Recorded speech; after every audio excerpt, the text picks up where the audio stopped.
તો કે આચાર રસાયણ એ એક પ્રકારના એથિક્સ છે.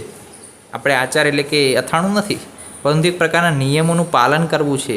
વિહાર એટલે કે ડાયટ એન્ડ લાઇફસ્ટાઇલ જે છે, ડાયટ એન્ડ લાઇફસ્ટાઇલનું જે લાઇફસ્ટાઇલનું મેનેજમેન્ટ છે, કે આપણું ઉઠવું, આપણું બોલવું, આપણું ચાલવું, આપણું વર્તન, આપણું બિહેવિયર સ્ટેટસ, એ બધું શેમાં આવે? આચાર રસાયણમાં આવે. તો એની અંદર શું કીધું છે કે આચાર રસાયણનું જે પાલન કરે એને રસાયણની ઇફેક્ટ જે દ્રવ્યભૂત હોય એના કરતાં અદ્રવ્યભૂતમાં વધારે તાકાત છે. પદાર્થ વિજ્ઞાન જેવું છે કે પ્રત્યક્ષ કરતાં અપ્રત્યક્ષ વધારે છે. તો એ જ રીતે જે ડાયટ કરતાં લાઇફસ્ટાઇલનું મહત્ત્વ જે છે એ વધારે છે. ડાયટ કરતાં લાઇફસ્ટાઇલનું મહત્ત્વ વધારે છે. ઓકે, એ વસ્તુ થઈ ગઈ. તો હવે કયું આપણે પાળવાનું છે? તો કે સત્યવાદીના, પછી ક્રોધ નથી કરવાનો, પછી મધ્ય અને મૈથુન એનો આપણે શું કરવાનું છે? નિવૃત્ત થવાનું છે એનાથી. પછી અહિંસક બનવાનું છે. અનાયાસ એટલે કે કોઈ પણ